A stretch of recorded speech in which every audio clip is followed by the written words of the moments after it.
Nothing litigious. Oh, fuck.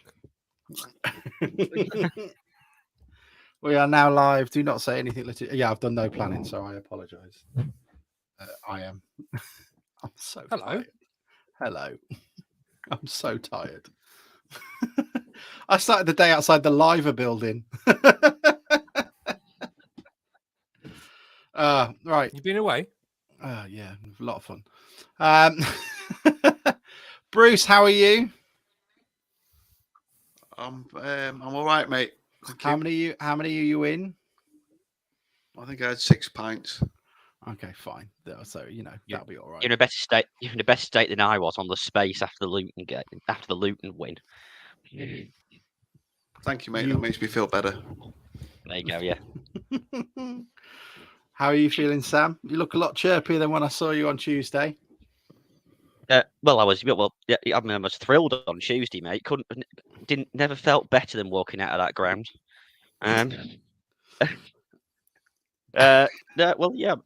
We won, didn't we? I was there, just a away win. Of course, it's made my weekend worthwhile, which is quite sad in and of itself. It does make you look on the week a little bit cheerier, though, doesn't it? Like in general, it just makes you feel a bit happier. Defines your mood almost. This is a problem, isn't it? Like if I found my mood on Tuesday night. Did you? Yeah. Well, what were you like, Bruce? Because you then went into London. I was in London as well that day.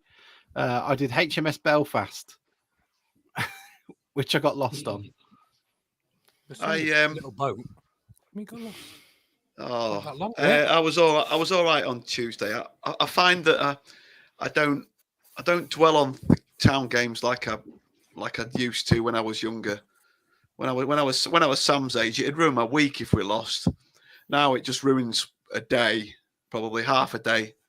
I've realised that we're just bloody inconsistent, and we're a little bit less inconsistent than we used to be when we were really shit. I know we were consistent. We were consistent in those days, Bruce. Just consistently dreadful. What are we talking about? We're talking like the 2010 era. 2010, I made a lot of money. What, betting against town? Yeah, absolutely. I made a fortune.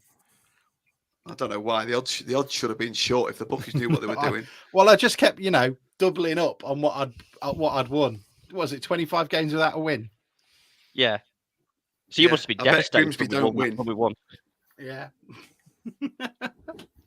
But yeah, I know London was okay, mate. It was expensive. I as a northern pauper, it was, you buy a bottle of water and it's like sort of 15 quid, and you want a sandwich for the kids and some dinner for you, and it's like 40 quid, and even Pizza Hut's like twice the price of what it is at home. So yeah, I was pleased to get back north of the Watford Gap, put it that way. But it was good, thank you. You're a miserable lot today, aren't you? I don't know what to say. You got him. He's half cut. Sam's still hungover, and you've travelled a bit.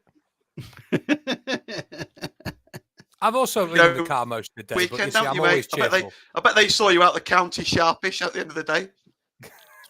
Right, fuck off now. You've been back. Clear off. I went to bed after the test match had finished. That it was one of those. What, you hadn't gone to bed at all? I hadn't gone to bed by the time. What time did the test finish? 4:30 a.m. That bit's doing a lot of heavy lifting now, isn't it? Christ, I'm gonna look like Bruce soon. Oh, you're only young, Sam. That should be every night. What are you on about?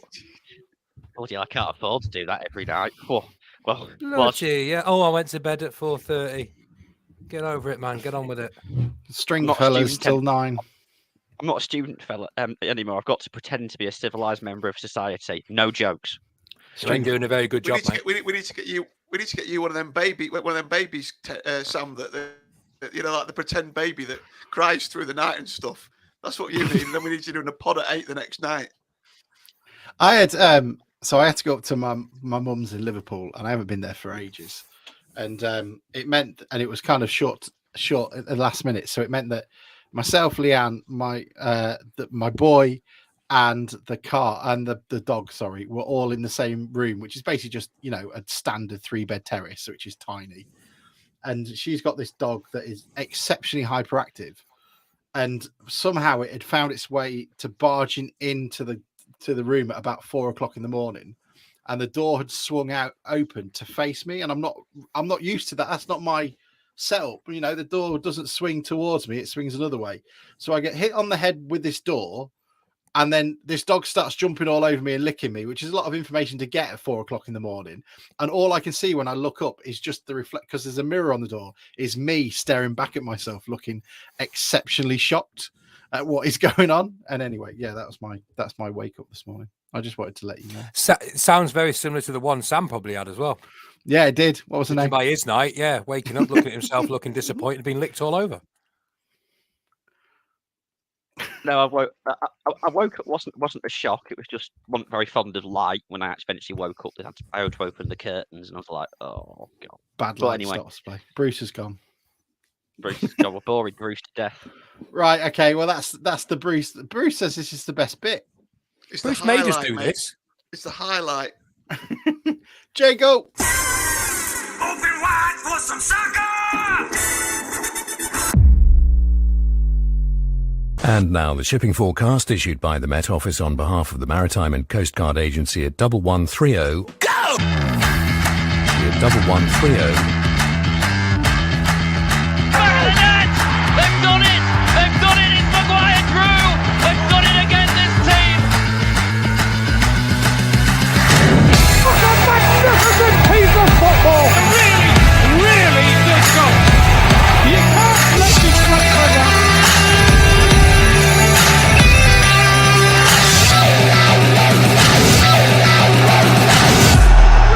Grimsby are heading back to the Football League. Love it. I love it too, John Paul Pittman. I love it too. Good evening, everybody. Welcome to the DN35 podcast. Thank you for hanging around after our ramblings. I am joined by, as always, by the effervescent Bruce, who is in his office of love. How is everything there, Bruce? How is everything in Clee? Has he died? Am I the only one that just heard the intro again then? Yeah. Yeah. Really? I mean, You've got Bruce, It you all finished right, then, mate? it Is finished and then something happening? Are you all right? it finished again, and then I just heard the. let's do it again.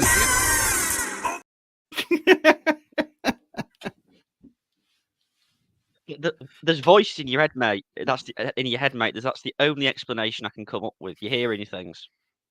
It's all the statistics that started to seep out, Bruce. Oh my god. Gillingham was shit, wasn't it? It was. Sam, how are you? We were all there, which is a nice start. It didn't end wonderfully. there. Yeah, Sam, how are you? We got a pod photograph. I thought it was Yeah. that was. Well, Well, sorry. can we talk about the photograph? Because we asked, who was it, Mike? Did you ask the steward to take a picture? No, Sam asked the steward to take a picture, and he stood there for about 30 seconds doing all And this then shit. didn't. I asked, and then I didn't asked for the fucking- photo. That was it. And Yeah, then Bruce. didn't take. Then he didn't take one. No, Well, he got that thick. His gloves were that thick. His gloves were that. His He gloves was were that thicker than he thick. was. But he stood there for about like 30 seconds, pointing the phone at us, and then handed it back to me. And I looked at the photo. It wasn't my phone, I don't think, but I looked at the photo roll, and it was bloody empty. Bloody bellend. He was an idiot, wasn't he? He was. They all were. I mean, let's start with that. Mike, how are you? Everything all right? I'm good. I can hear you. I'm not moody. Yeah, I'm Good. good. Yeah. So Gillingham, first and foremost, couldn't organise a piss up in a brewery.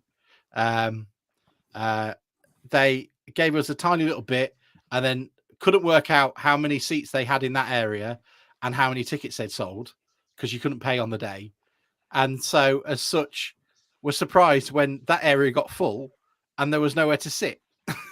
And there was a lot of to and fro about where can we put all these Grimsby fans as we're looking at this vastly empty void of architectural nuance whatsoever, stand of hate that is their Gillingham away end. And they took about half an hour to work out where to put us, didn't they?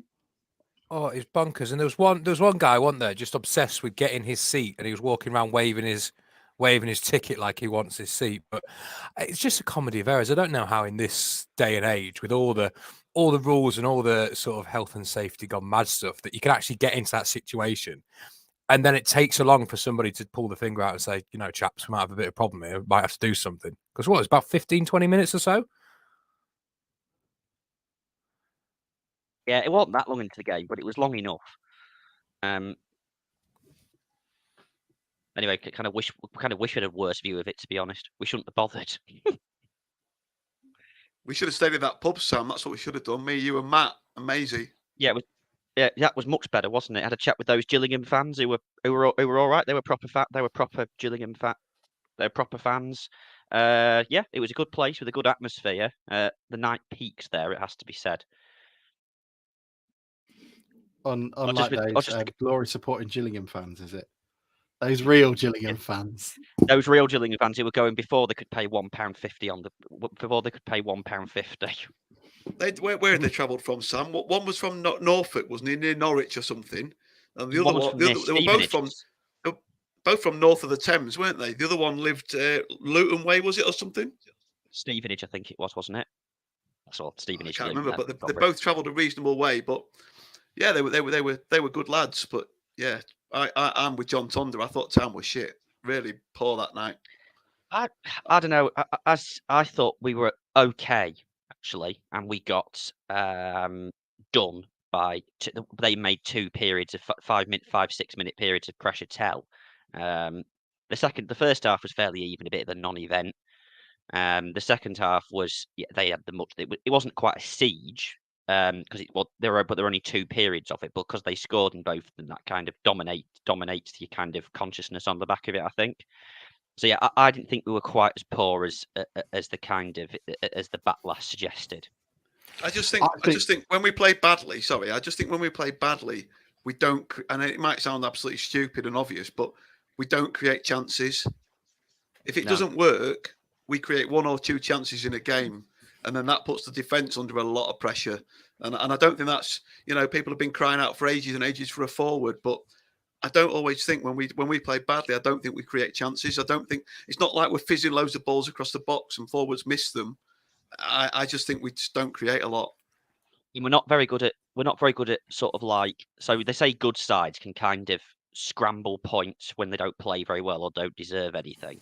We're not like that. If we play poorly, we stink the place out, don't we? Take Colchester, for example, where we never threatened to. Yeah, I can go along with what Sam's saying. I don't think we were particularly good, but I think it was quite an even game, other than 20 minutes in the second half where I thought we were shit, and we're Bruce. Well, I don't think we were good, but I don't think we were any better or any worse than them, other than the 20 minutes that they had that sustained pressure. I think it was an even game. Both teams pretty poor, but when you're looking at one team versus another team, I don't think there was much in it. I think we was well worth a draw. The problem is, and the problem came, is with those 2 periods of sustained pressure where we just couldn't find a way to break that up or to cope with it. And I mean, we're stood near each other and we're saying, look, something's going to happen here, and it did. I think I said, didn't I? I think the exact word for Edge is there's a sense of inevitability about this, and I'm not kind of saying I missed it, Meg, but it was quite easy to spot, I thought. But your perception of the game would be complete. We conceded, what was it, in the 87th or 88th minute? Your perception of the game would be completely different if that had finished 1-1. It would all be about didn't play great, didn't play too badly, decent away result against a side who are top of the form table. That's what you'd have thought on the back of it, I think. I wouldn't want you to speak for me, but I certainly understand that premise, but I was definitely making a thought process like when we equalised, because you know what I was like behind you, Sam. I was pretty unhappy with the performance, and Yes. I was of the opinion that I'm definitely making a point of we can't just come away from that saying, "Oh, we got a point, we were lucky." But there are games when that does change my opinion when we get the win, and yesterday might have well be one of them.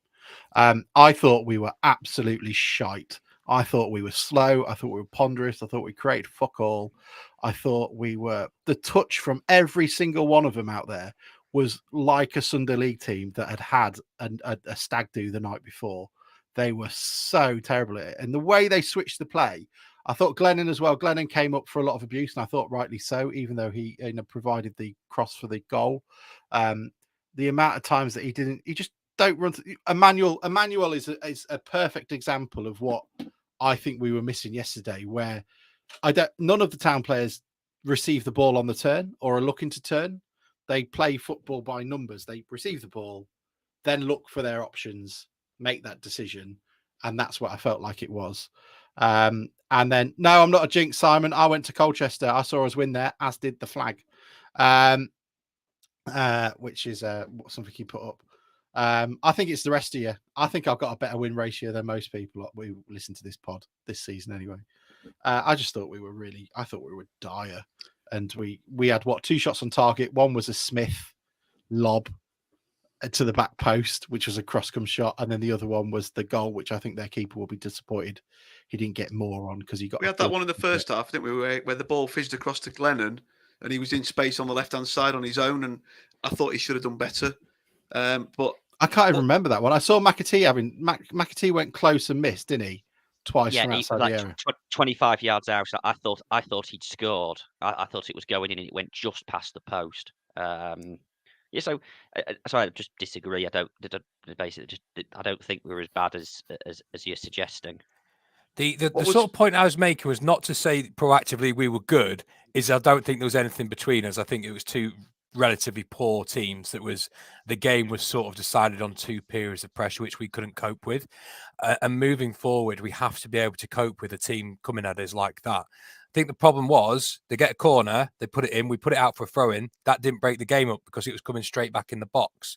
And it was like there was nobody with any sort of calmness that can just calm us down, get hold of the ball and clear it properly instead of putting it 10 yards out. Just get it down the pitch, turn them and get up the pitch. We just couldn't do that. And you could see those goals coming.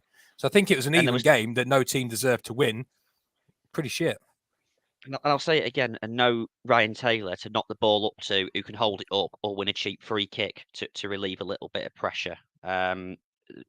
Which I mean, I'll talk about in more detail when we go to the Northampton game. But I thought you saw within the 5 minutes on the pitch yesterday, he's worth it, if you like.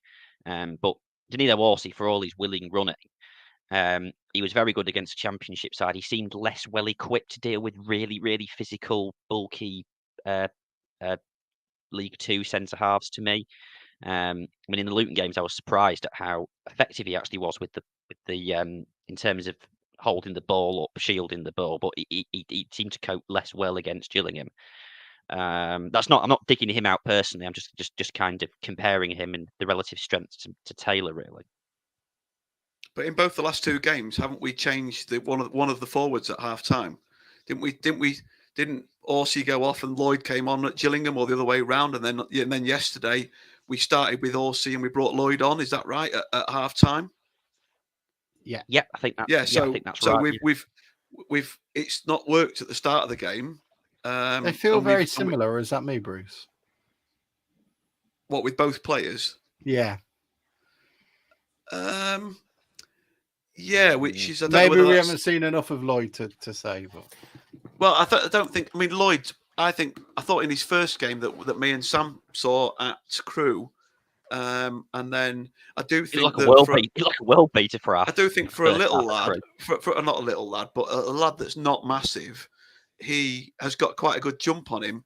But you can't pump balls into him all the time, and expect him to win it against. I mean, even yesterday when we had Orsi up front in the first half, from the Villa in France, it was just like their guy looked about 8 inches taller than Orsi. The guy with the centre half coming from behind, Waterfall mops up a lot, and we played a lot into his sort of head or above, and he just got beaten in the air every time. I just don't think that's the way to play. But just going back to the Gillingham game, though, what was a bit of and it's just how I felt at the time. When we were 1-0 down, I felt really bad, and that, we're losing and we're not playing well. And I almost felt like a surprise when we equalised that we were level. Do you know what I mean? I'd felt that bad before. Yeah. It felt like we were out the game, and then all of a sudden we got a point. And I'm like, oh, right, we haven't played well. We're playing all right, the second from bottom as they were at the time, but they're up there in the form guide. In the current form, and we were getting a point, and I was like, "Oh, this is all right." And then, like Sam said, or Mike says, sorry, we just then after we scored, they were just like it just woke them up again, and we were just back and peg back, and then going on to what Sam did say, we just couldn't get it out and make it stick. Everything just kept coming straight back, and the goal, the winning goal. I mean, I haven't watched it back. I very rarely, when we've lost, I very rarely have any interest in watching anything to do with the game at all. I'd rather just switch off from it. But it looked like, as someone swung across him from the right hand side, and the guy had a free header at the back post to head it back across the keeper. From what I remember, and like I say, I've not watched it again, but it looked all too easy. It wasn't too much a free header, but what happened is they took a quick throw in, and Glennon didn't get out quick enough to close the cross down, and they had a centre half on a Fete, and the centre half just dominated him in the air, I think. So, if you don't close the ball down, you let them put that many balls into your box, one of them they're going to get to, and it just a bit of a mismatch for height on the far post. One thing though that does need to, which will have been missed from it, is it was an incredible, like that first one, the one that came over that the guy volleyed in and kept it really low, was a great effort, but it was a brilliant save as well from Max, wasn't it? Which unfortunately didn't do much because it ended up going up anyway, but he made an incredible save in the build up to their second goal. Mike's looking confused.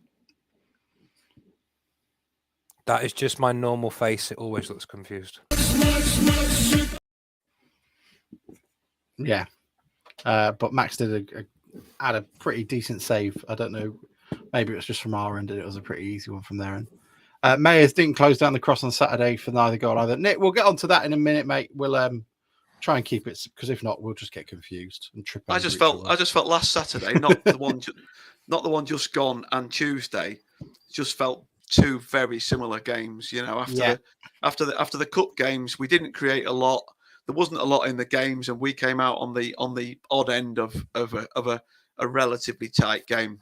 That was just how I felt on those two games, and we've done that too much this season. Too often we've struggled to beat teams. I tweeted a thing today. We've won away at Stockport, we've won at Northampton, we've done. And I've got mates that are in the what I would call the Hurst out camp, and yeah, it's all right raising our game for the big cup games and the finals at the Notts counties and the Wrexhams and stuff, but they want to see more from us in the games against the teams that we should win. And I can argue with it. I can see that argument. But then again, is Gillingham away on a Tuesday night a should-win game?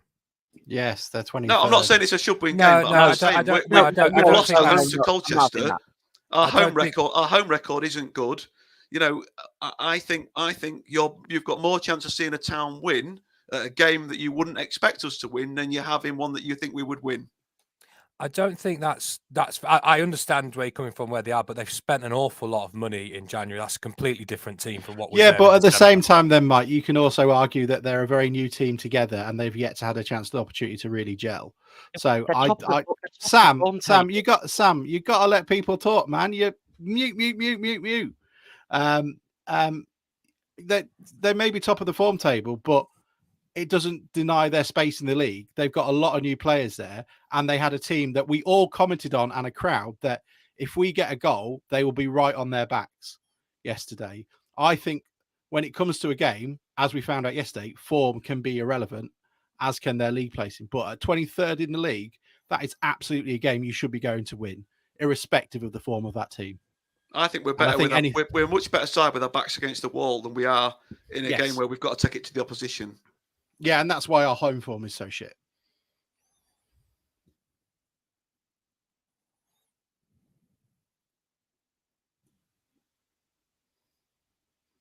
I was waiting for someone to chirp in. I disagree with you, Alex, but I don't disagree with you now, mate. No, I understand the point, but at the same time, I don't understand the logic behind anyone saying, "Oh, we're going to 23rd in the league. We shouldn't be looking at winning that game."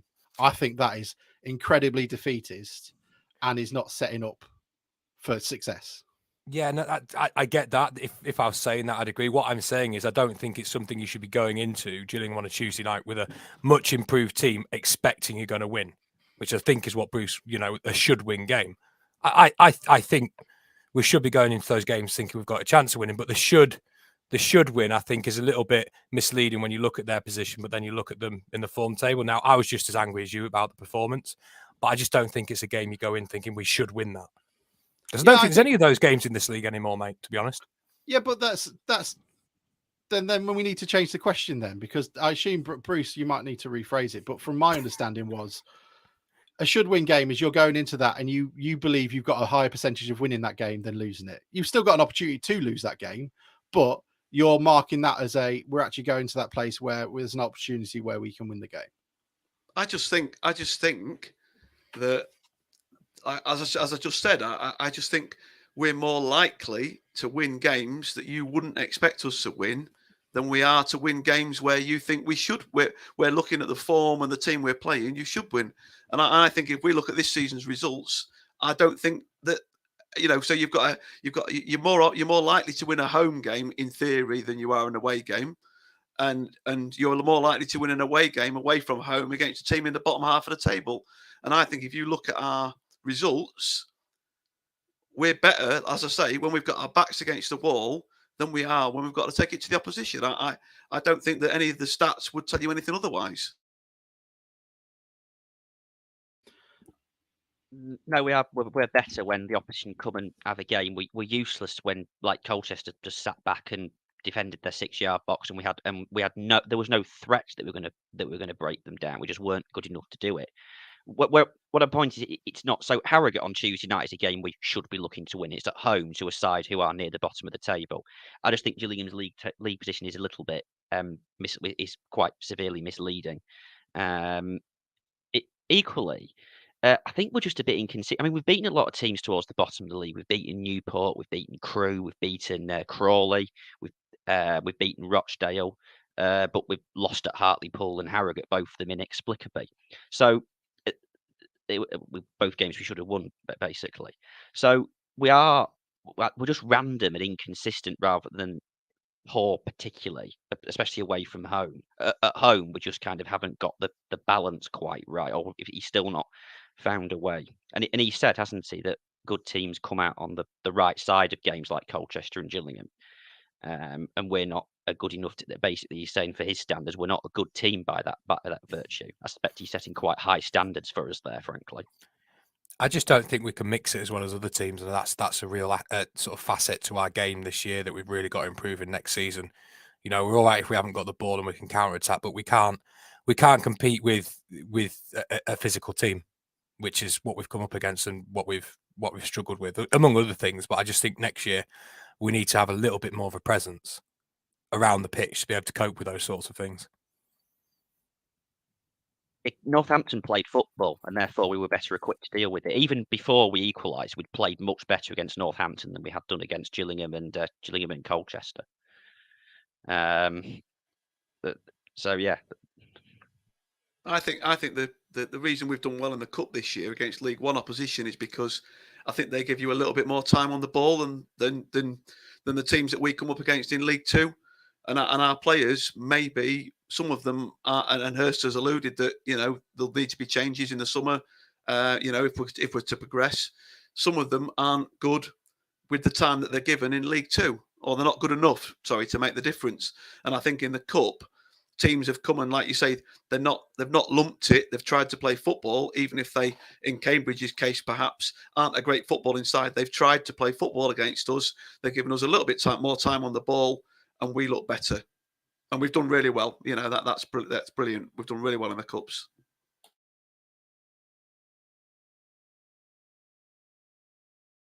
I thought it was shit. Right. Moving on to Northampton. I can't. I think yesterday's win has softened everybody to Tuesday night because it was just so shit. It was just nothing. It was just, a microwaved treacle tart of a game. No taste, no consistency, no nothing. Easily forgotten. I do suppose it's a good job was all there then, Alex, so we didn't end up doing a Twitter space or something and all sort of like being so depressed about it, because I think we all were on Tuesday, weren't we? It was all a bit down about that. Yeah, it was crap and was really fucking slow. I was still pissed off, even though I wasn't quite as kind of upset with the performance as Alex was. Twitter Spaces immediately after game was just kind of we're going to be kind of quite emotional. However, we've lost it, haven't you? I'm absolutely agree with that though, Alex. If we'd lost again yesterday, Tuesday night, the kind of narrative would be awful if we'd lost yesterday, as well. And we very nearly did. I mean, after 75, I think we'd taken a point after 75 minutes, going up to 75 minutes. Are we going to segue into Northampton now, or? I don't mind. Whatever you guys want to do. I haven't organised a shit today. Is that the international recognised sign for segue? That Sam? Yeah, it's the Mikel Arteta substitution thing I was doing. Have you seen the video of him mocking the ref doing this? Sorry for those who were listening. Who were listening. I'm sort of rotating my hands like you would do when you make a substitution. No. I'm not quite sure where you're going there, mate, to be honest. No, I was listening to myself there thinking, what am I talking about? Just let you go down that rabbit hole yourself, I've mate. been mean to Sam already tonight. I'm not piling on. I'll let you guys do it. What was it? Yeah, Northampton. I didn't watch the first half. What was it like? The ref was shit, apparently. I think the first half we were unlucky to go in one down. I think we had the better chances, 2 or 3 really good chances, and we sort of conceded to a little bit shabby defending. I think not closing the ball down, not picking the men up in the 6-yard box. So I think all being even, we could have realistically expected to go in their level, if not winning ourselves, because I think we had the better chances. Absolute blatant penalty turned down. I don't know how that's not given us a handball. No idea at all. Bruce has either got a question or he's showing how the hand. No, the guy was pointing to his mate to kick it out for a corner. And the ball just hit his arm, just sort of midway up his arm. It was like Mike says, it doesn't matter that his arm was out. And I mean, Hursty said the ball was going to McAtee. I don't know whether it was, but yeah, it was handball. Well, they say unnatural position, don't they? Now, do you see a bloke running around or walking around the town centre just pointing? You know, Wayne Hennessy does that. Yeah. Me and Sam were like that on Tuesday looking for a pub. Well, that will do. Yeah, that's fine. Yeah, because I've seen penalties given for exactly that. I mean, in the Champions League final between Liverpool and Tottenham, I don't know if you remember it, but it was a penalty given after about 6 seconds because Moussa Sissoko had his arm out here, and then that ricocheted off his body onto his arm. So the whole argument about ricochet is a kind of futile. It's just they've cocked it up and trying to justify cocking it up. But Hirsch's got to be in his bonnet about refs. Even though we'd won yesterday, he couldn't wait to get stuck into it when he was speaking to Tonda afterwards.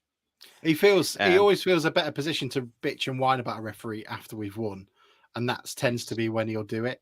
And we've seen the Grimsby Town Fanalytics has come out and shown some data that suggests we don't get. We cause more fouls than we get. So we something like 13 fouls a game. And in return, we get something like 8 fouls a game for us, which is vastly outside of what everybody else does. We've got a lot of players who I think who are responsible for giving away daft free kicks when they can never win the ball. McAtee's are guilty of that. Harry Clifton's guilty of that, I think. Mishi does it as well. Where they sort of try to win the ball when there's never any chance of them being able to win the ball. And as a result, we end up giving away lots of cheap free kicks, which again contributes to kind of being under pressure, because you do put yourself under pressure if you're constantly giving away cheap free kicks in dangerous positions. But it does feel like there were both of the managers, the refs this week have been quite home-centric. There were a couple of occasions on Tuesday night, I thought, where the ref just gave in to crowd pressure, which is the sign of a really weak referee. But we don't. I mean, maybe that's just because I'm biased, but I don't remember many games at Blundell Park where the refs been particularly sympathetic towards us. Or is that just me being?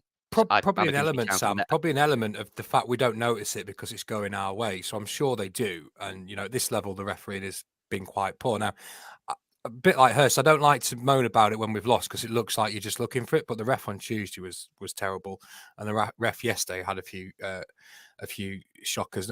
Paul Hurst is generally quite fair with comments on refs. He doesn't go overboard. He doesn't kick off all the time. But the last 2 games where he's gone about making a point of it.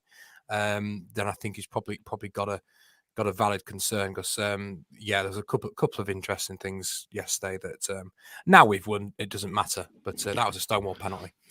Danny Amos was given a yellow card for a foul on him yesterday. I thought it was. It's worth remembering the penalty that was given against us in the playoffs against Notts County, in comparison to the penalty decision yesterday, where the ball was belted at. Was it Waterfall? I think, or Andy Smith at full Smith. blast. Yeah, Smith. as he was diving in to block it, and it hit his arm there, and that was a penalty, and that one wasn't. It was Jordan Cropper, wasn't it? There was one that was not given on Smith later on in the game.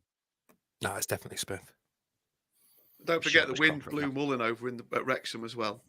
That's true. yes. Well, you can understand it. He's a little those lad. boots. He's not very chunky, is he? They're not very level. They always make him lean to the left. A record that is, Alex. 36 minutes in before you made it. Hang on. That was not even at you. That was not even at you. You can't even count that one. Can't I?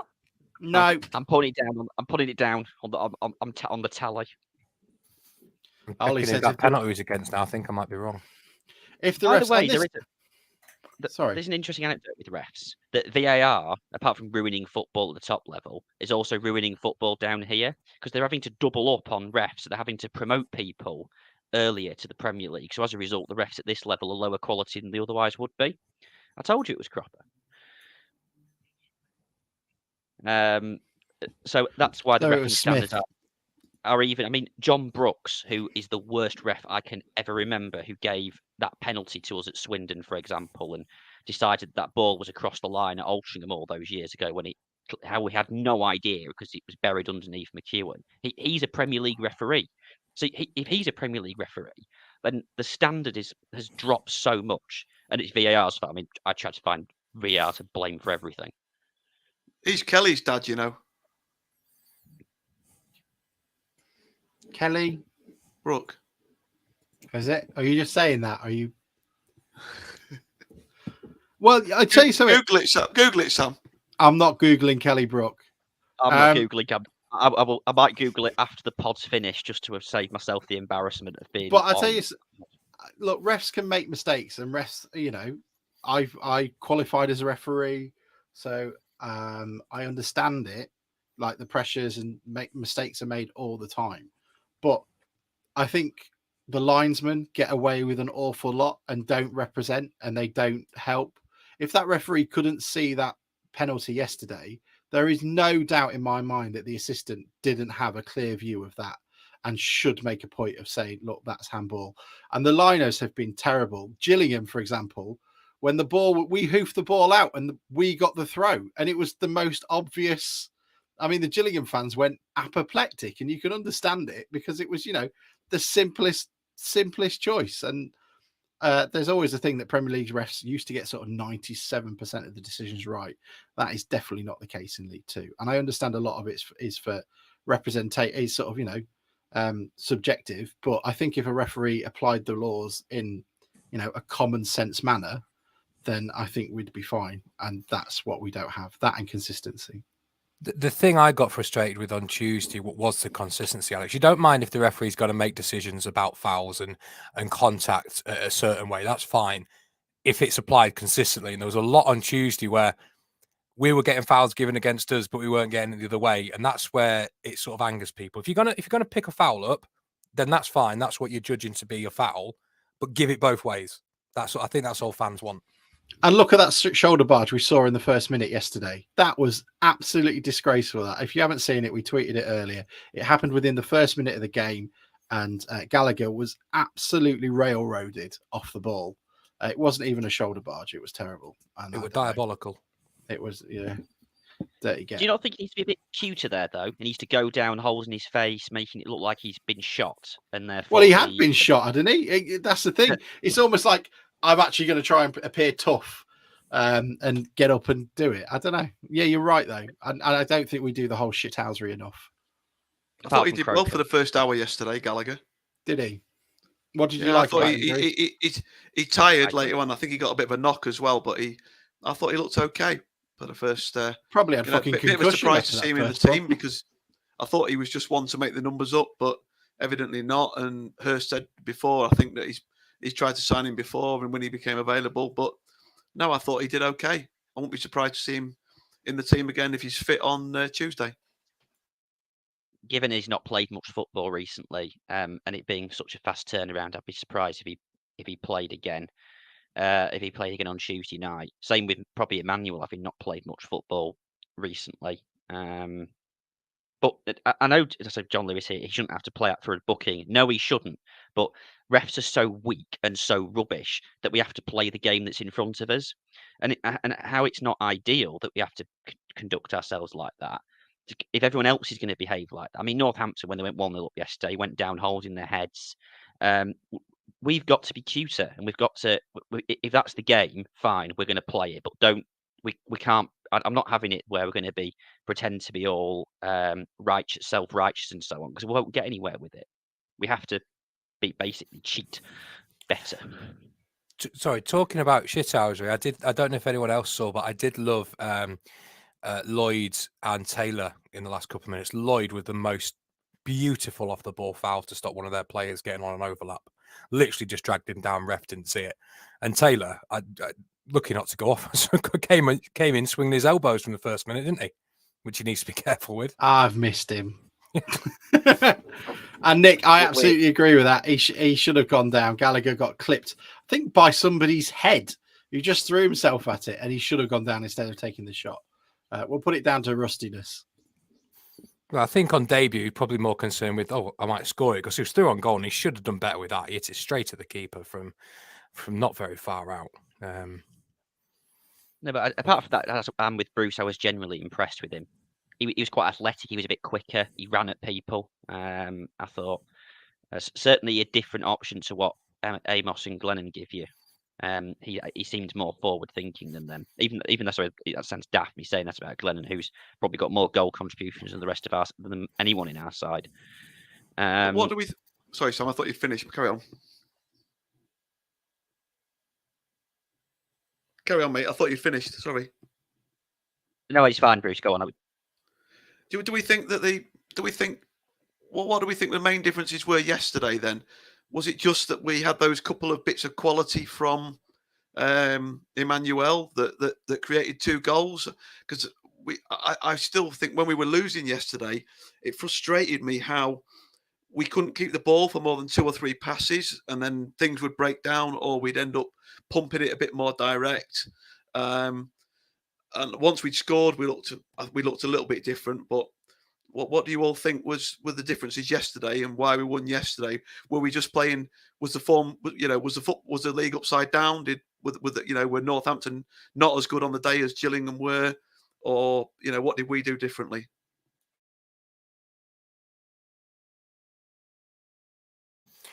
I think the biggest thing from Northampton is they didn't try at any point to put the game to bed. I think they sat back a little bit and just tried to dismantle the game, which sort of slowed it down. Instead of playing trying to get a second, sort of took everything they could out of the game. I must admit, for quite a big portion of the second half, my stream went down. But I think the first half we were the better team. The second half it became very bitty, and it took those two moments of pure class from Emmanuel, if I'm honest with you, to get past some players and stick a ball in. Other than that, McAtee at the start of the half with 2 close chances. Can't remember too much. I just think the second half was very bitty, and I don't think there was any opportunity for many to play football.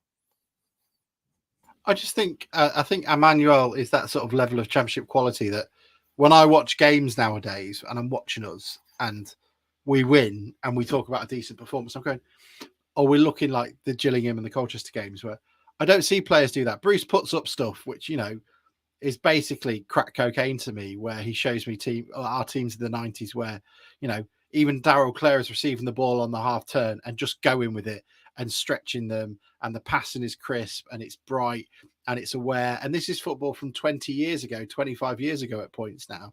But it's so much more aggressive. It's so much more assertive. It's so much more positive.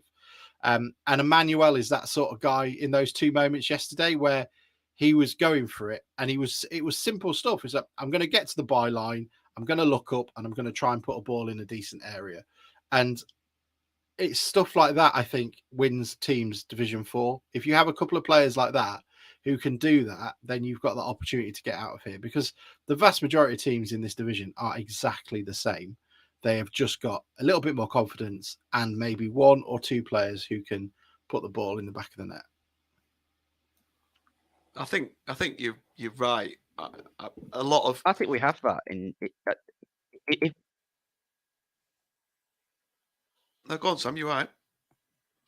You don't want Alex to shout at him again. I'm sorry, Sam. I'm feeling really guilty over here. I'm sorry. Oh, he's learned now, hasn't he? Don't worry about it. It's fine. I do talk too much. What was I going to say? I think we have that actually. Emmanuel and McAtee are better players than this level. McAtee, you just have to play a certain way to extract the most out of him. Now that happens to be, in my view, Ryan Taylor happens to kind of be able to bring the most out of him. So you have to, and they're the sort. I think that's what you mean by there. Emmanuel and McAtee's quality will win you enough, like really poor game. Imagine if he's used right, McAtee can score a 25-yarder in a proper 0-0 game. You win that game 1-0. You got 2 more points you otherwise would do. That might happen 4 or 5 times a season or whatever when he gets you above and beyond where you perhaps should be on standard. But it seems to me that the standard of League Two is higher than it was when we dropped out of it. Teams, we're not as good as I thought we would be when we came up. I didn't think we'd tear the league up. I was never, but I did think we'd be higher than 16th. I thought we'd be in the top half. But what do you guys think about that? The general standard of League Two. I think it's about the same. I think at the top, they haven't got those class teams that we had when we went down last time. I think Bolton, for example, were a world apart from what this league currently has when you look at Leyton, Orient and Stevenage. But I don't know. I just think I don't think it's gone much better, but I think we're also in a false position because of the games we've got in hand. I think we've got a big summer. I don't think the squad's well balanced at the moment. The players that are ours. I think we're very solid at the back, but when we don't score a lot of goals going forward, it puts immense pressure on those defenders who are generally quite good. And we don't concede a massive amount of goals, but we don't score a great deal either. I think we need to be, as Alex says, more creative going forward in future. The rest of this season, beyond this season. I think we need to keep the ball better and look after it better. And we need to have better options further up the pitch that are ours. Like Sam said, we've got McAtee and we've got Emmanuel. Yes, Emmanuel's our player, but from what Hersey suggests that, if he does any good, he's going to be beyond this team by the summer. I'd love to see him sign if he does well, but it suggests not. I think we've got another big transfer window in the summer. Personally, and it is. We are competing on an equal. It will be easier to sign better players this summer than it was last summer because we're going to be able to start 6 weeks relative to everybody else than we were. Jason says the budget's going to be bigger than it was this year. Next year, would be a more established League Two club, so it will be easier to recruit players, and therefore that puts a little bit of pressure on Hursty. I think that he's going to have to, and I trust he will do it. He can spot players really well, but I completely agree with what you're saying, Bruce, about we've got to have more creativity in midfield. Basically, we need better midfielders, I think, because another one is you need to be able to get more out of Alex Hunt than we currently do, but he's another one who requires certain other types of players around him to sort of win the game, to sort of win the midfield, if you like, so he can then run the show. We missed Green's physicality on Tuesday night. Oh, absolutely. Yes, we certainly missed him against Colchester as well.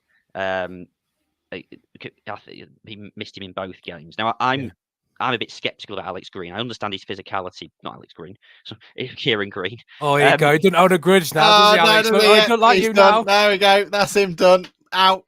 Shall I go now? Now you've kicked him out. That is a Freudian slip if I ever heard that one. Is a Freudian slip if ever there was one. Yeah. I don't know where that. I told you I'm tired. What I think it is, Sam, is I think it's a reflection. Can we not critique me on this podcast now, please? Can we talk about Kieran?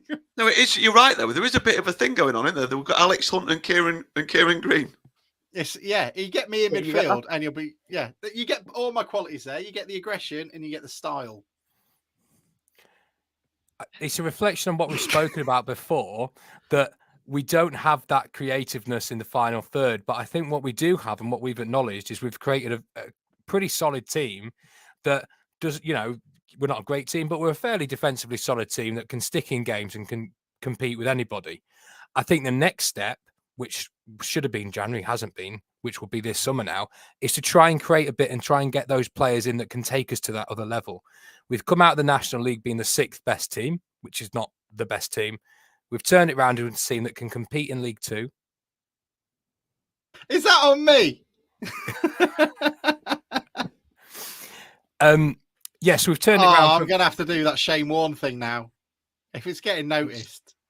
I'm sorry, Alex, what I've started. I've really dropped you in. No, it you're here. not sorry. You're absolutely loving it. You've just leaked that to the Daily Mail. That's what that is. I'm having that one.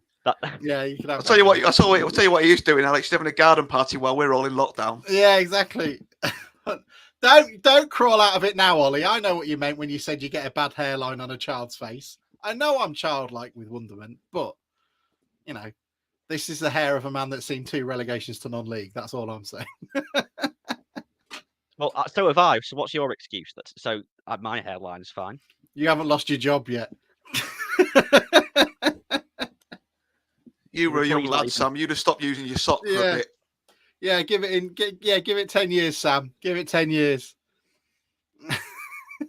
Don't even joke about job losses, please. I don't find it at all amusing, real. So if you do have a job for Sam, when do we think? Christmas next year? Something like that, November time? November 2024. Yeah, so if you've got November sometime, if you've got any next year, you've got a job for Sam, send them in. And we'll, or even any used cardboard boxes for moving his gear. Yeah,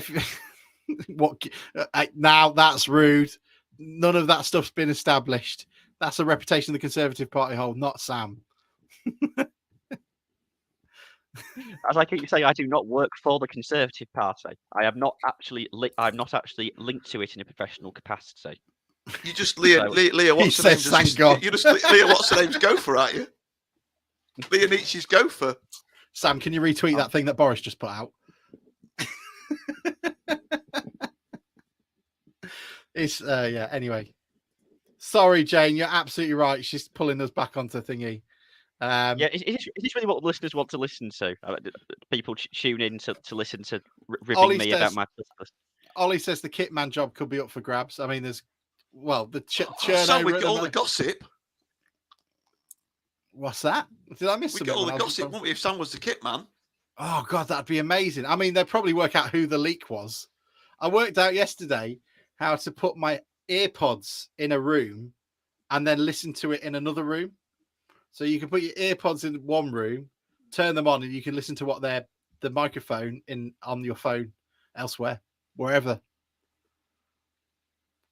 So someone want to leave them in anyone want to leave them in the dressing room? I don't understand any of what you've just said there, mate, if I'm honest. Does that make sense? So you got your earpods. You put your earpods in one room. Well, surely if they're playing quietly in one room, you can't hear them play. I'm lost.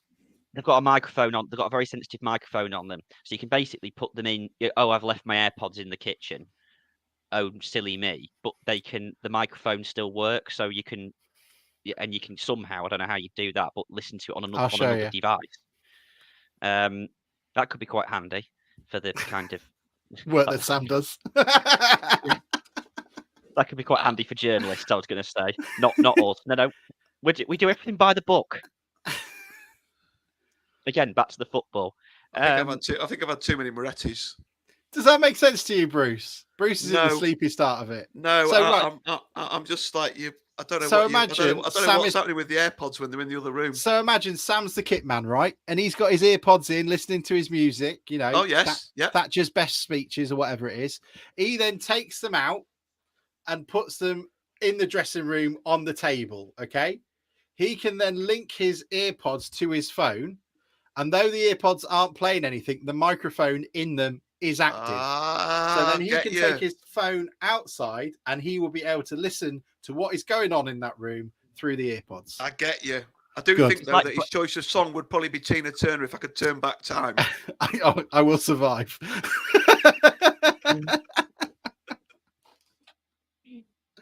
Normally, I don't like Bruce on the rest. Normally it's just Alex and Mike giving me stick for it, but tonight even Bruce is having a Sorry, go. mate. It's the Low-hanging It's fruit. the Moretti, mate. If I'm honest. Anyway, I say again, I'm not sure the listeners of the podcast want to listen to about my political affiliations. No, you're right. You're right. It was brilliant. It was brilliant to get that win yesterday, but I think that's what's frustrating, isn't it? That we're consistently inconsistent this season, and that's why the pod might. Somebody said earlier it seems a bit down. I think it's because we're up and down, aren't we? And as fans, we're up and down with them. Yeah, and it's interesting. Jane says like 895 fans yesterday, best away following in the league yesterday, and that's considering 19th. Incredible stuff. What was it like? I think quite a few of you were there. What was the atmosphere like? Look, it sounded pretty decent towards the end, at least. So I was there, and it was actually the crowd stuck with us best than we did on Tuesday night. I think there wasn't the sort of they weren't getting on the players' backs at all. I think because we were basically playing best than Tuesday night, so which I was surprised by. I thought getting to the 50th, 60th minute when we weren't going anywhere, I thought that this could turn, but it didn't. They stuck with them well. It was really loud at the start, really good atmosphere. You couldn't talk to each other basically. It was that noisy. But I mean, I was just sitting there. I said to someone, I said 900 fans on a. I mean, and it's hard like many people who've watched Tuesday night or Saturday and go, you know what? After that, I'll go to Northampton, especially with all the trips coming up. There's the Southampton trip, and there's a lot of football about, and you'd think Northampton might be the one you give a miss, but no, not town fans. I mean, these clubs must think when we rock up to them like, because I can't think of many clubs who we take fewer to them than they bring to us. I know that might be by virtue of like Bradford, for example, because we can only give them an allotment, but there aren't many. We've the away support since about 2014, probably 13 or 14.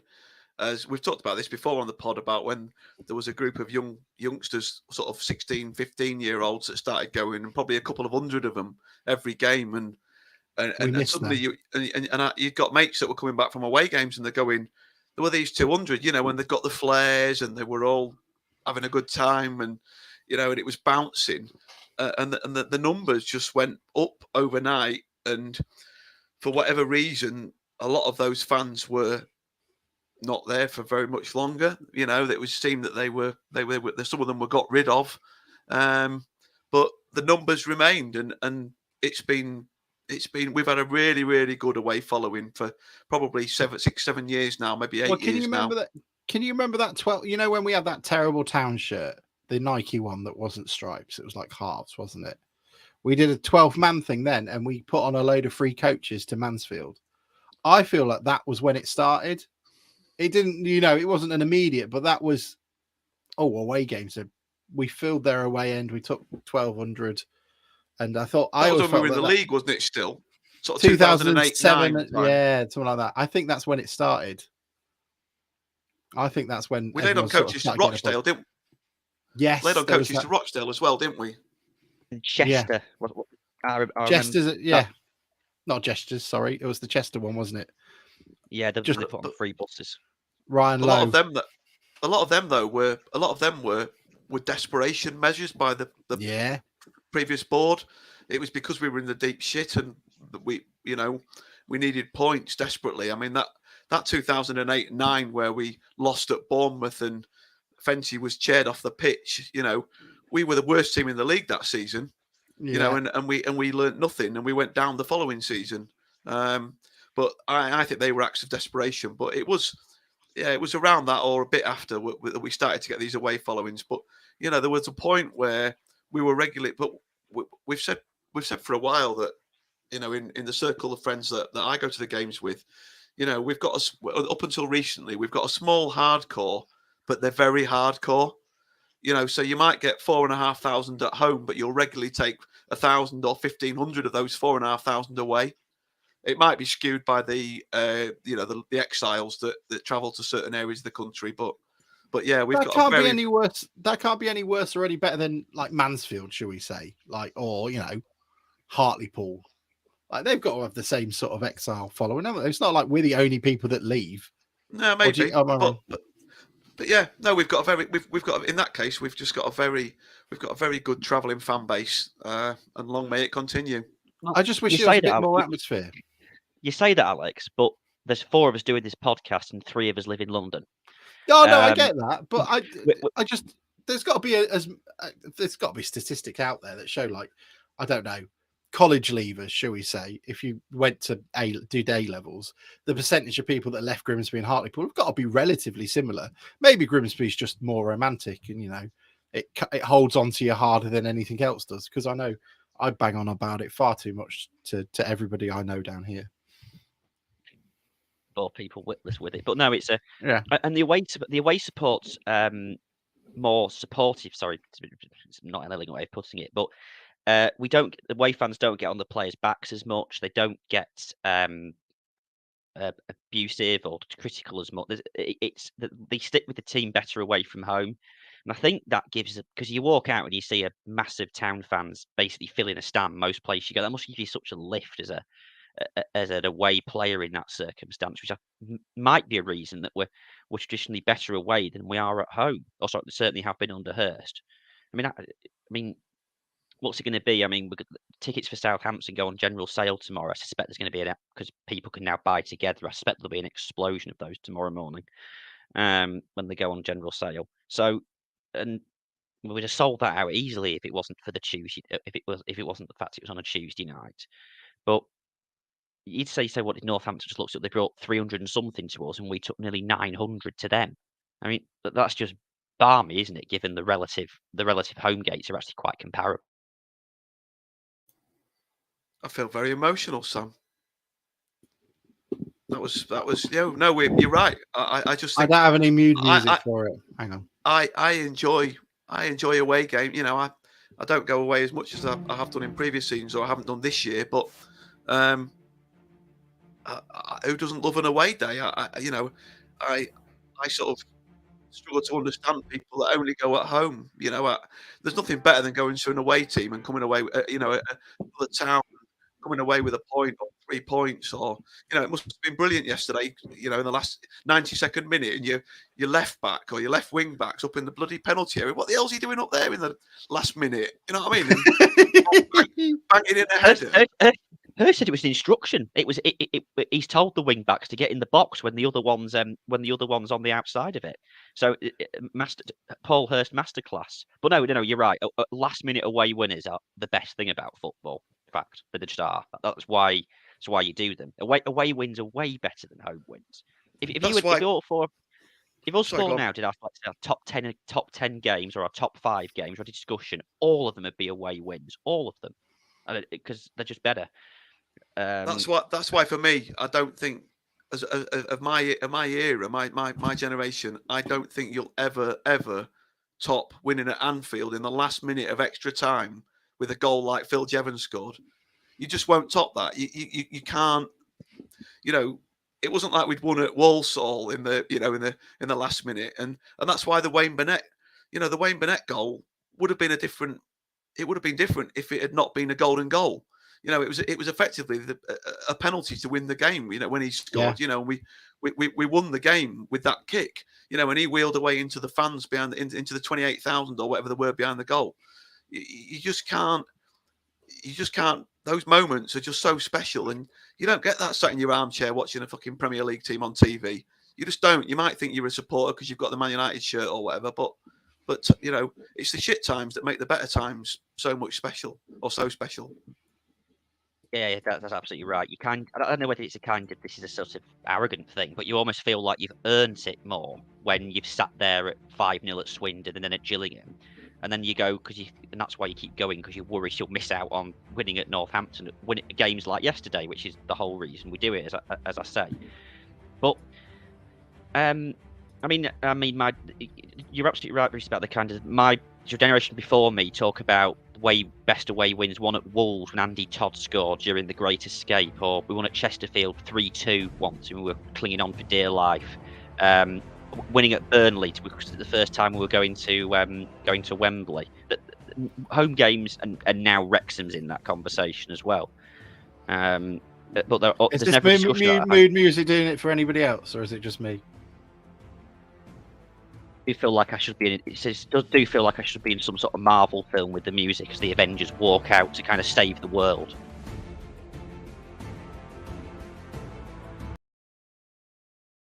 I've ruined the speech now. I'm sorry. It's finished. My speech is finished, mate. It's over. Done. I just think it's quite special. The production's normally good, Alex, but I don't think that music was fitting of what me and Sam just said, to be fair. I don't know really what else I've got. I've got Stamping Rock 4 shots. I think One Moment in Time would have been decent. I don't have that. I've got sad music.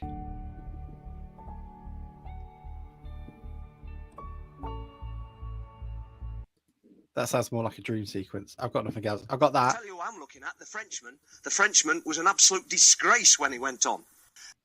Do you want that as the mood music instead? Just that in the background the whole I tell time. you what I'm looking at, the Frenchman. The Frenchman was an absolute disgrace when he went on. I tell you what I'm looking at, the Frenchman. I can keep rolling it. The moment's gone now, Russ. The moment's gone. Sorry. Please, please don't. Anyway. Once is quite enough. No, you are right though. Sam. Anyway, Harrogate on Tuesday Fulham- night, boys. Sorry. Harrogate on Tuesday night is probably a nailed-on 0-0 Defeat. draw. Yeah, we had this. Fulham in the playoffs. Were you at Braintree? Any of you? Yeah. Still got sunstroke. I had a hangover at half-time at Braintree in the sun, and it was boiling, and I felt horrendous. That was hot, wasn't it? That was a hot day. That's up there in the conversation of my favourite ever game at Braintree. That game was they did fabulous that season, but that game was just a game too far for them. Yeah, I mean, we were going there thinking we hadn't scored. We were always going to score against them that afternoon, even though it was the worst penalty I think I've ever seen from Hammond. Just sort of bobbled in, didn't it? What was some What other else were kind of... epic away games? Sorry, even Maisie said that her favourite away games were away wins as well, Bruce. So it doesn't matter what generation we are. We all love away games. What we won 4-0. It was a quality non-league. That was quality. That was even that, Alex. That was shit till half time. It was 0-0 at half time. That, and we were moaning, and then second half, go in the bar, have a few beers, come out, and Town are flying again. Welling away. Yeah. Who? Barnet. Welling away was always an awesome away day. Even when we played in the FA Trophy, I went to that. I think it was Marcus Marshall sort of, dragging us over the line, which is kind of what he did at Braintree. Yeah, no, like Sam says, Barnet with the inflatables. I mean, what a day that was. That was brilliant. Well, Diz scored a last-minute winner that afternoon, didn't they? They were top of the league, and for once, we were still at that time where that was like 2014-15, wasn't it? And we were still at that time where all the heartache and stuff that we'd gone through was still fresh, and we always seemed to be the team that conceded last-minute winners, and we scored twice in the last minute, one with a Zimmer frame as an assist, and it was just like that was amazing. It was just brilliant. It was just such that day, and I mean, we went down and we turned up, and I'd been to Forest Green the 2 weeks earlier, when we got in, the guy with the beach ball was sort of outside being bashed against the wall by the stewards, and we got inside, and we turned up at Barnet, and we got the inflatable with us or whatever. I'd taken my old Harry or whatever in the days when he could still stay up. And you turn up and you thought, there'd be 300 or 400 town here. And there was about 950 or something. It was absolute. It was just mental from the first minute to the last. Brilliant day out. Yeah, that's also, if you want to talk about favourite goals, that one because it was Diz who scored the winner, wasn't it? Was one of that was a brilliant afternoon. That. I was at Forest Green the previous week when we'd lost that game quite late on, if you remember, hadn't we? We'd equalised and then we'd lost quite late on, and that was a annoying afternoon. Yeah, but I think it's Rex. Sorry, I think it's Wrexham away. Simon says Woking away. Ollie says Wrexham away. Jack Griffin says Nottingham, Wrexham away. 1-0 win away at Newcastle. Stephen showing his age. Can you remember? I was there that day. That was another brilliant day out. What was it like, Bruce? Because none of us were there. What was it like? Some of you weren't even born. It was just, we were playing well, but they were top of the league. They'd won the first 10 games or whatever on the spin. and they were going for the record. And Town went to Newcastle. There were 900 of us in the corner, and There was 2 of you. and we played really well. We actually deserved to win. It wasn't a smash and grab. Dobbin hit the bar twice before he scored, and obviously famously did score in the last minute. Excellent day out. Although it was a bit hairy after the game, we got held back, and the locals weren't impressed, and there was all sorts being thrown over the wall into the area where the Town fans were. If you could have been bothered to bend down and pick up, you'd have made a fortune. Another great day. This is one of the underrated because we went down that season. Was when we won at Accrington late on it. We were 2-0 down at half time and won 3-2. That was I know amazing. that was a. I mean, who scored? I think Michael Coulson scored a massively deflected free Jamie kick. Devitt. I think and Mark Hudson scored as well. I think Mark Hudson might have scored the winner. But no, that's again, it's forgotten because we got relegated that season. But it was the first time we'd come back from 2-0 down away from home to win since about 1985. If I remember And right. at half time, we were dead and buried that day. Yeah. And then it was a few weeks later, wasn't it, that Town fans went to Accrington to cheer them on against Barnet, and they won. Yeah, that was brilliant. Barnet had the last laugh. Well, can you remember the Aldershot game where we won 4-3 in that? John Nolan scored with a cross. Yeah, that was brilliant. I'd have loved that more now, but yeah, that was an amazing night. But home games, you remember when Mark Hudson did score the winner at home to Barnet Against Barnet, that was mental. That day, there was about 8,500 there or something that day all of a sudden, and that was it felt like do or die, didn't it? I remember getting really pissed off with Steve Rafe that day because we finished the game. Everyone comes bounding out and like, right, we need to get tickets for Burton, and then the queue outside the ticket office for Burton was down towards Mackey's, that car would have done endless damage. It was just mad. And he'd locked the ticket office up and it started to lock up, not thinking, well, actually, if they win, there's probably going to be a run on tickets here. Let's get set. And he was effing and jeffing at everybody. It was very funny. Oh. Hey, we've ended it on a really positive note, though, haven't we? Everyone's really happy now. So Harrogate. I love the fact we haven't even previewed any of those games. We might have to do that properly later. We've been going an hour and a quarter already, mate. I think we should be wrapping up, to be fair. Yeah, I know. I need to go. I'm so tired. I don't know. We're going to win on Tuesday then, Sam, aren't we? I think we're going to win on Tuesday, yeah. We owe them one. They're poor. We need to win a home game. And I think if we do win, it's really important because we go 13 points clear of the drop zone. Any kind of notion of that is thrown out of the water, and then we've basically got a nice end of the season to look forward to in a big cup game. I think we will win, and I think we will win, and I think it'll be good fun. Obviously, we don't have to go to France, do we, on Tuesday night? We can watch it. I can watch it here. Yeah, that'd be nice. We can stay here. No need to fly across. Yeah, everyone got their Southampton ticket. Are they getting it this week? Who am I having to drive down? Got it already. Good. Who am I having to drive? Mike, you're coming with me, aren't you? No, I'm taking the lad, mate. Oh, good stuff. Right. Great. It's going to be cracking. Get your ticket tomorrow. Go on general sale. It's Harrogate on Tuesday. Harry Haddock is allowed. We should be cheering this. Yeah, Harry Haddock is allowed. Bruce has already bought me one. Have you not got a DBS, Alex? Is that why can Mike's lad not travel with you? Well, I'm going with my lad and my wife, so there's 3 of us going down in the car. Dolby surround sound. What? Oh, okay. What's DBS? I've got it on my car. I've got ABS. DBS is what they do when you work with people that are vulnerable people. So it can be you have to do it in a care home. We have to do it in a school. Oh yeah, we have to do one of them for Sam. He means CRB, doesn't he? No, they call it DBS now. CRB, They used to be called DBS. Yours refreshing, Mike. Hey, I got security clearance. Yours refreshing, mate. They're called DBS now. Does security clearance help? I can look at top secret documents. I don't do though. No, that just means that someone at the club gave you the password. Oh, did it? Well, hey, that's another thing we never talked about. Back, only sing when we're fishing. PH. Grimsby Town are back in their Twitter account. Did you find that it was like when your kid comes home from school and they just can't stop talking?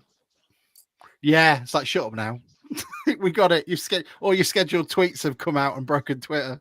You've been reset. You've had your password reset, and you're all right now, lads. Yeah, calm down. Send out 35 Caribou adverts in the same. It's still embarrassing. Getting me contract sorted. Yeah. Oh God, could you imagine being locked out in the preview to the Southampton game? That'd have been hilarious. BBC, we'd like to talk to the town, but we can't get hold of anyone. They don't exist. They've been active on Twitter for.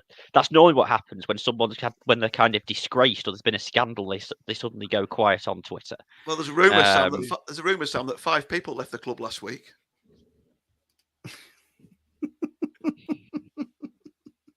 Go on then, Bruce. I'm listening. No, I'm joking. Obviously, while they couldn't say anything about it, there was 5 people departed. They don't say anything about it anyway. There's all these rumours. They need to come out and head that off at the beginning. They did. Jason addressed it at the fans forum. Basically said that things are different these days. Some people come on the journey with us, some people won't. I remember reading in a Times article a few months ago. Were they talking about people leaving as well? No, when he took over one business, two-thirds of the staff changed within the first 6 or 12 months he was there. So I'm not alarmed by it at all. I'm glad to hear it. John, if I'm in the Special Forces, we as a country are well and truly fucked. Yeah, brilliant. And then we got Leyton Orient, which that's the sort of game. I'm going a week on Saturday. I'm putting in a guest appearance at Blundell Park. That screams 1-0 town. Leyton Orient at home. Lose to Harrogate, beat Leyton Orient. I think you're fast becoming the pride of the pod, Sam. Your attendance this season's exceptional. It's better than Bruce's. It is. No, it is. He's not that good. He's doing a cracking job, isn't he, Mike? Mike Scott. Yeah. Right, are we done? Is that it? Yeah. We're sorry we were very moody. We hope it helped. We'll come back next week and we'll be organised and positive. But town got these combinations. Reminiscing about days past is one of my favourite hobbies about great away days. So we should do that more often. Right, everybody has to come with 5 away days and tell them your best ones. Playoff final was all right last year, wasn't it, Bruce? It was exceptional, mate. What was the other one that was? What other bigger? Bruce has gone. His attendance on the pod is shaky now. That's terrible. Best away. Luke saying Wembley promotion or Peterborough away. I can't even remember Peterborough. Oldham away. Is that the one where we all went for free and then Tranmere when the players just gave up? I remember that. I went past Prenton Park today. Oldham away was when we were 5-0 down after half an hour, wasn't it? Yeah, we all got free tickets. Groves' last game on the Groves' last game as manager. It's my auntie said to me it's the only game she's ever wanted to leave because it was too painful to watch that afternoon, and that was worse than Hartlepool, which had been Groves had survived a few months beforehand. You see, if you're listening, Vic, all this knowledge you've given for me years and years, going back years and years and years, is now finally useful. It's great. Right. Well, I think that's it. Mike, it's been a pleasure. Yeah. Are you at Cheers, work? Mate. No. Sorry. Cheers, yeah. And then Sam, pleasure as well. See you all in. I don't know when's our next home game. When's our game that we can get to next? Hang on. Southampton. Is there nothing before it? I guess not. No, Southampton. See you all in Wednesday. See you all in Southampton. See you later. Bring your inflatable fish. Bye. Open wide for some soccer! And now the shipping forecast issued by the Met Office on behalf of the Maritime and Coast Guard Agency at 1130. Go! 1130